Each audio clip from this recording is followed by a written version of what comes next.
കുമരകത്തെ കായലോരത്തുള്ള backwater heritage homestay. മലയാളികളെല്ലാം ഈ ഒരു വീട് കണ്ടു കാണാൻ സാധ്യതയുണ്ട്. ഈ അടുത്ത കാലത്തിറങ്ങിയ നരിവേട്ട എന്ന സിനിമയിൽ ഹിറ്റായ ഒരു പാട്ടുണ്ട്. അതിലെ ചില രംഗങ്ങളെല്ലാം ഈ വീട്ടിലാണ് ഷൂട്ട് ചെയ്തിരിക്കുന്നത്. ഒരു ബജറ്റ് ഹോം സ്റ്റേ, അതും പഴയൊരു തറവാട്ടിൽ. തനി നാട്ടുംപുറത്തുള്ളൊരു വീടായ കാരണം രാവിലെ നേരത്തെ എഴുന്നേൽക്കുവാണെങ്കിൽ ഹോം സ്റ്റേയുടെ അടുത്തായി തന്നെ കള്ള് ചെത്തുന്ന കാഴ്ചകളെല്ലാം കാണാൻ കഴിയും. വെറും 15 മിനിറ്റ് യാത്ര ചെയ്താൽ കുമരകത്തെ പ്രശസ്തമായ ബേർഡ് സാങ്ച്വറിയിലെത്താം. വളരെ ചുരുക്കം ആളുകൾക്ക് ഇവിടെ വന്നാൽ പക്ഷികളെ കാണാൻ കിട്ടൂ. എന്നാലും പ്രകൃതി ഭംഗി ആസ്വദിച്ച് കിലോമീറ്ററുകളോളം കാട്ടിനുള്ളിലൂടെ നടക്കാം. പല രീതിയിലുള്ള ചെടികളും മരങ്ങളെല്ലാം ഇവിടെ കാണാൻ കഴിയും. ലാൻഡ്സ്കേപ്പ് ഫോട്ടോഗ്രാഫിയും നേച്ചർ ഫോട്ടോഗ്രാഫിക്കെല്ലാം പറ്റിയൊരു സ്ഥലമാണത്. കുറച്ച് ദൂരം മുന്നോട്ട് ചെന്നാൽ കായലും അതിലൂടെ കടന്നു പോകുന്ന ഹൗസ് ബോട്ടുകളെല്ലാം കാണാൻ കഴിയും. ബേർഡ് സാങ്ച്വറിയുടെ അടുത്തായിട്ടാണ് ഹൗസ് ബോട്ട് ബോർഡിംഗ് പോയിന്റ് എല്ലാം ഉള്ളത്. പല രീതിയിലുള്ള ബോട്ടുകളും അവിടെ പോയാൽ റെന്റിനെടുക്കാം. ഇവിടെയും ഒരു ഭാഗത്തായി കുറേ തോണികൾ കാണാൻ കഴിഞ്ഞു. അങ്ങനെ ഒരു തോണിയും വാടകയ്ക്കെടുത്ത് അതിലായി പിന്നീടുള്ള കറക്കം. എന്തൊക്കെ പറഞ്ഞാലും നമ്മുടെ ഈ പഴയ ട്രഡീഷണൽ തോണിയിലുള്ള യാത്ര, ഇതിൽ കിട്ടുന്ന സുഖം വേറെ ഒന്നിൽ യാത്ര ചെയ്താൽ കിട്ടില്ല. കാറ്റും കൊണ്ട് ഇവിടുത്തെ കാഴ്ചകളും കണ്ട് കായലിലെ കാറ്റിനോട് ചേർന്ന് നൃത്തമാടുന്ന ആമ്പൽ പൂക്കളും മീൻ പിടിക്കാനായി എത്തിയിരിക്കുന്ന പല രീതിയിലുള്ള പക്ഷികളും വേമ്പനാട്ടുകായലും അതിലൂടെ ഒഴുകുന്ന പല രീതിയിലുള്ള തോണികളും ബോട്ടുകളെല്ലാം കണ്ട് പതിയെ ഒരു കായൽ യാത്ര. കുമരകത്തിൻ്റെ കാഴ്ചകൾ തേടി ഒരു ദിവസം.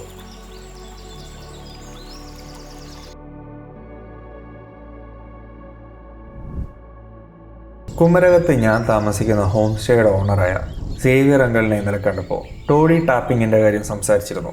ഇവിടെ ഹോം സ്റ്റേയുടെ അടുത്ത് തന്നെ അത് കാണാൻ കഴിയും. ഇന്ന് രാവിലെ നേരത്തെ എഴുന്നേറ്റ് നേരെ കല്ല് ചെത്തുന്ന കാഴ്ചകളെല്ലാം കാണാൻ പോവാണ്. സേവിയർ അങ്കിളും കൂടെ വരുന്നുണ്ട്. സമയം ഇപ്പോൾ ഏകദേശം 6 മണി ആവുന്നതേ ഉള്ളൂ. ഹോം സ്റ്റേയുടെ അടുത്തുള്ള ഒരു തോട്ടത്തിലാണ് ഇപ്പോൾ വന്നിരിക്കുന്നത്. ഇവിടെ കുറച്ച് തെങ്ങുകളിൽ കല്ല് ചെത്തുന്നുണ്ട്. കുമരകത്ത് വന്ന് ഇത് കാണാതെ പോയാൽ എങ്ങനെയാണ്? രാവിലെ നേരത്തെ എഴുന്നേറ്റ് ബേർഡ് സാങ്ച്വറിയിൽ പോകാനുള്ള പ്ലാനായിരുന്നു. അത് മാറ്റിവെച്ച് നേരെ ഇങ്ങോട്ട് വന്നു. ഇനി ഇത് കഴിഞ്ഞ് അങ്ങോട്ട് പോവാം. പാലക്കാട് ചിറ്റൂർ ഭാഗത്തെല്ലാം രാവിലെ സമയങ്ങളിൽ ഇറങ്ങിയാൽ കള്ള് ചെത്തുന്ന ഇതുപോലുള്ള കുറേ കാഴ്ചകളെല്ലാം കാണാൻ കഴിയും. ഇവിടെ വന്നപ്പോൾ എനിക്ക് അതാണ് ഓർമ്മ വന്നത്. കുമരകത്ത് വന്നാൽ ഇവിടെ കാണാനുള്ള കാഴ്ചകളിൽ ഈ കള്ള് ചെത്തുന്ന കാഴ്ച കൂടി ഉൾപ്പെടുത്തണം. ഇല്ലെങ്കിൽ അതൊരു ഇൻകംപ്ലീറ്റ് ട്രിപ്പായി മാറും. നേരം വെളുക്കുന്നതേ ഉള്ളൂ. ഓരോ തെങ്ങുകൾ കഴിഞ്ഞ് അടുത്ത തെങ്ങുകളിലേക്ക് ആ ചേട്ടൻ കയറിക്കൊണ്ടിരിക്കുകയാണ്. ഒരു പ്രത്യേക തരം കത്തി വെച്ചാണ് അവരിത് ചെത്താറ്. ആ ചെത്തിയതിന് മുകളിൽ ചെളിയാണ് തേക്കുന്നത്. ഒരുപാട് ആഴത്തിൽ നിന്ന് കുഴിച്ചെടുത്ത നല്ല പശപശപ്പുള്ള ചെളിയാണത്. രാവിലെ ഇറക്കിയ കല്ല് താല്പര്യമുണ്ടെങ്കിൽ ടേസ്റ്റ് ചെയ്യാമെന്ന് സേവിയർ അങ്കിൾ പറഞ്ഞു. ഫ്രാൻസിൽ നിന്നുള്ളൊരു ടൂറിസ്റ്റും കൂടെ ഇത് കാണാനായി വന്നിരുന്നു. അവരിതെല്ലാം ആദ്യമായി കാണുകയാണ്. ഹോം സ്റ്റേയിലേക്കൊന്നും ഇനി തിരിച്ചു പോകുന്നില്ല.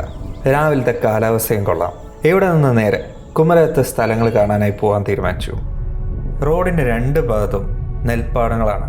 രാവിലെ ആണെങ്കിൽ ഇവിടെ നല്ല മഞ്ഞും.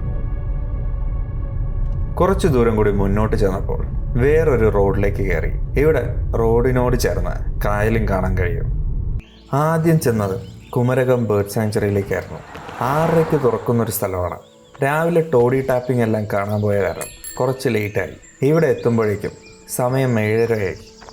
ടിക്കറ്റും എടുത്ത് നേരെ അകത്ത് കയറി. 100 രൂപയാണ് ഒരാൾക്ക് എൻട്രി ഫീ. കാടിനുള്ളിലൂടെ കിലോമീറ്ററുകളോളം ഇങ്ങനെ നടക്കാം. കയറ്റും ഇറക്കങ്ങളൊന്നുമില്ല. ഫ്ലാറ്റായിട്ടുള്ള വഴിയാണ്. ചുറ്റും മരങ്ങളായ കാരണം നല്ല തണലുണ്ട്. ഞാൻ ഇവിടെ എത്തിയ സമയത്ത് പലരും തിരിച്ചു വന്നു തുടങ്ങി. പിന്നെ പക്ഷികളെ കാണുന്നൊന്നും ഒട്ടും പ്രതീക്ഷയില്ല. മൈഗ്രേറ്റിംഗ് ബേർഡ്സൊക്കെ ആ ഒരു സീസണിൽ മാത്രമേ ഇവിടെ കാണാൻ കഴിയൂ.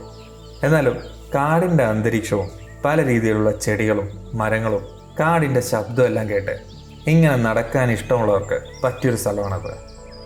കിലോമീറ്ററുകളോളം ഇങ്ങനെ നടക്കാനുണ്ട്. പിന്നെ ടിക്കറ്റ് എടുക്കുമ്പോൾ അകത്ത് പാമ്പുകൾ ഉണ്ടാവോ എന്നായിരുന്നു എൻ്റെ ആദ്യ ചോദ്യം. അതൊന്നുമില്ല, പക്ഷെ ഒരു ഉടുമ്പുണ്ട്, അതിനെ കയറി ഉപദ്രവിക്കാൻ നിൽക്കരുതെന്ന് പ്രത്യേകം പറഞ്ഞിരുന്നു. പക്ഷികളെ കാണുന്നുള്ള പ്രതീക്ഷ വേണ്ട എന്ന് ടിക്കറ്റ് എടുക്കുമ്പോഴേ അവർ പറഞ്ഞിരുന്നു. ചിലപ്പോൾ ചില ടൂറിസ്റ്റുകൾ പക്ഷികളെ കണ്ടില്ല എന്ന് പറഞ്ഞ് പ്രശ്നം ഉണ്ടാക്കുന്നതുകൊണ്ടാവാം പ്രത്യേകം അവരെടുത്തു പറഞ്ഞത്. ഈ വഴികളിലൂടെ നടക്കുമ്പോൾ ചില ഭാഗങ്ങളെല്ലാം ഫോട്ടോസ് എടുക്കാൻ പറ്റിയ ലൊക്കേഷനാണ്. പക്ഷികളെ കണ്ടാലും കണ്ടില്ലെങ്കിലും കുമരകം ബേർഡ് സാങ്ച്വറി ഭയങ്കര ഇഷ്ടമായി. കാടിനുള്ളിലൂടെ സ്വയം മറന്ന് നടക്കാൻ പറ്റിയൊരിടം. ഗൂഗിൾ റിവ്യൂസിൽ ഈ സ്ഥലത്തിനെക്കുറിച്ച് കുറേ നെഗറ്റീവ് കമൻസ് ഉണ്ട്. ബേർഡ് സാങ്ച്വറിയിൽ വന്ന് പക്ഷികളെ കാണാൻ കഴിയാത്തതിൻ്റെ ഒരു നിരാശയാണത്. ഇടയ്ക്ക് ഇതുപോലുള്ള മരം കൊണ്ടുണ്ടാക്കിയ ചെറിയ പാലങ്ങൾക്ക് മുകളിലൂടെയെല്ലാം നടന്നു പോകണം. കായലിനോട് ചേർന്ന് നിൽക്കുന്ന ഒരു ബേർഡ് സാങ്ച്വറിയാണിത്. ഇവിടെ വരുന്നവർ പ്രത്യേകം ശ്രദ്ധിക്കേണ്ട ഒരു കാര്യം, ബേർഡ്സിനെ എക്സ്പെക്റ്റ് ചെയ്ത് ഇവിടെ വരരുത്. കാടിൻ്റെ ഭംഗി കണ്ട് ആസ്വദിച്ച് നല്ലൊരു നടത്തം പ്രതീക്ഷിച്ച് വരുന്നവർക്ക് ഒരിക്കലും നിരാശപ്പെടേണ്ടി വരില്ല. എന്നാൽ പക്ഷികളെ കാണാനായി മാത്രം ഇറങ്ങി തിരിച്ചവർക്ക് ഈ സ്ഥലം ഉറപ്പായി നിരാശപ്പെടുത്തും. ചിലരെല്ലാം വലിയ ക്യാമറ ലെൻസുകളായി വന്നിട്ടും വളരെ നിരാശയോടുകൂടിയാണ് അവരെല്ലാം തിരിച്ചു പോകുന്നത്. ലാൻഡ്സ്കേപ്പ് ഫോട്ടോഗ്രാഫിക്ക് പറ്റിയൊരു സ്ഥലമാണത്. അങ്ങനെ കുറച്ചു ദൂരം കാഴ്ചകളും കണ്ട് ഇവിടുത്തെ ഫോട്ടോസും വീഡിയോസും എല്ലാം എടുത്തു നടന്നു. ഇവിടെ വരുന്നതിന് മുമ്പേ തീരുമാനിച്ച മറ്റൊരു കാര്യം ഉണ്ടായിരുന്നു. കുറച്ചു ദൂരം നടന്നിട്ട് ബാക്കി ദൂരം തോണിയിൽ യാത്ര ചെയ്യാമെന്ന് നേരത്തെ തീരുമാനിച്ചിരുന്നു.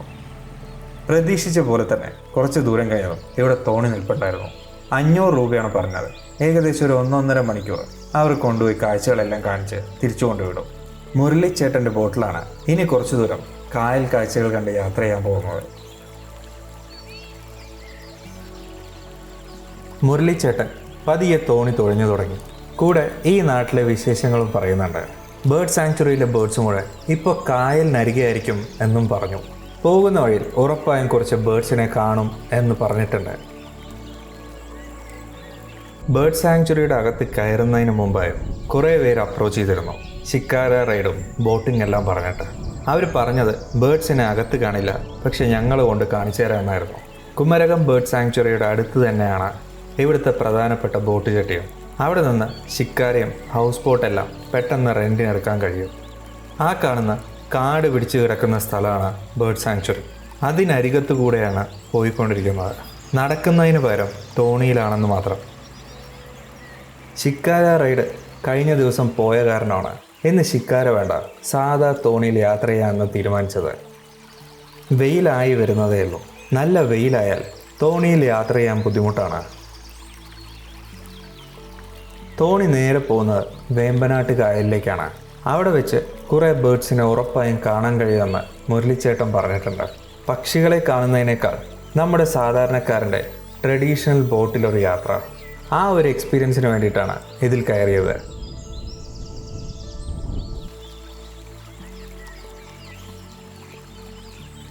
മുരളിച്ചേട്ടൻ പറഞ്ഞത് വെറും വാക്കല്ല. ഇവിടെ ഇഷ്ടംപോലെ പക്ഷികളുണ്ട്. ബേർഡ് സാങ്ച്വറിയേക്കാളും പക്ഷികളെ കാണാൻ ആഗ്രഹിക്കുന്നവർക്ക് ഇതുപോലൊരു തോണി യാത്രയായിരിക്കും എന്തുകൊണ്ടും നല്ലത്.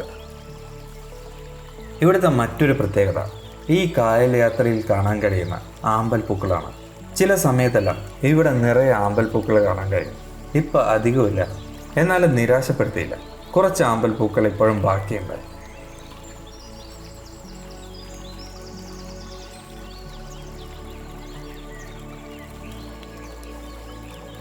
KTDCയുടെ വാട്ടർസ്കേപ്സ് എന്ന റിസോർട്ടാണ് ഈ കാണുന്നത്.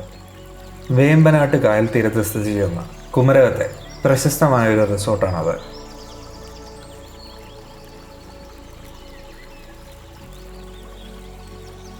നല്ല വെയിലായി തുടങ്ങിയിട്ടുണ്ട്.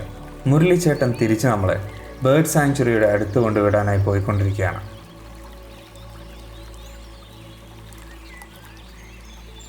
ഒരുപാട് എൻജോയ് ചെയ്തൊരു റൈഡായിരുന്നു ഇത്.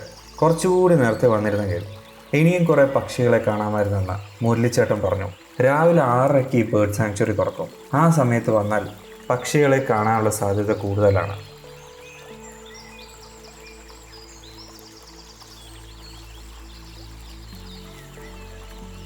മുരളിച്ചേട്ടൻ ഞങ്ങളെ അവിടെ ഇറക്കിവിട്ട് യാത്ര പറഞ്ഞു പോയി. നമ്പർ തന്നിട്ടുണ്ട്. ഇനി ഇവിടെ വരുവാണെങ്കിൽ മറക്കാതെ വിളിക്കണം എന്ന് പറഞ്ഞു. നമ്പർ ഞാൻ ഡിസ്ക്രിപ്ഷനിൽ കൊടുക്കുന്നുണ്ട്. ഇവിടെ വന്ന് തോണിയെടുത്ത് യാത്ര ചെയ്യാൻ താല്പര്യമുള്ളവർക്ക് കോൺടാക്റ്റ് ചെയ്യാം. ബേർഡ് സാങ്ച്വറിയിലൂടെ നടന്ന് ഈ ഒരു ഭാഗത്തെത്തിയാൽ ഇവിടെ ഉറപ്പായും ബോട്ടുകൾ കാണും. മുൻകൂട്ടി ബുക്ക് ചെയ്യാതെയും ഇവിടെ വന്ന് കിട്ടുന്ന തോണിയെടുത്ത് യാത്ര ചെയ്യാൻ കഴിയും. ബേർഡ് സാങ്ച്വറിയിലൂടെ മുന്നോട്ട് നടന്നാൽ ഇവിടെ ഒരു വാച്ച് ടവർ എല്ലാം ഉണ്ട്. ഞാൻ തിരിച്ച് എൻട്രൻസിനടുത്തേക്ക് നടക്കാൻ തീരുമാനിച്ചു.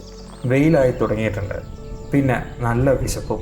രാവിലത്തെയും ഉച്ചക്കലത്തെയും എല്ലാം ചേർത്ത് ഒരുമിച്ചങ്ങ് കഴിക്കണം. അവിടെ നിന്ന് നേരെ വന്നത് തറവാട് എന്ന ഫാമിലി റെസ്റ്റോറൻറ്റിലേക്കാണ്. ഒരു ഫാമിലി കള്ള് ഷാപ്പാണിതെന്ന് പറയാം.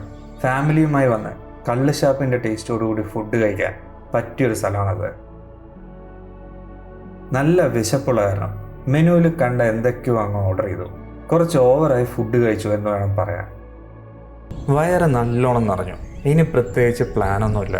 നല്ല വെയിലുള്ള ഉച്ച സമയത്ത് എന്തായാലും സ്ഥലങ്ങളൊന്നും ഇനി കാണാൻ പോകുന്നില്ല. നേരെ ഹോം സ്റ്റേയിലേക്ക് പോകണം.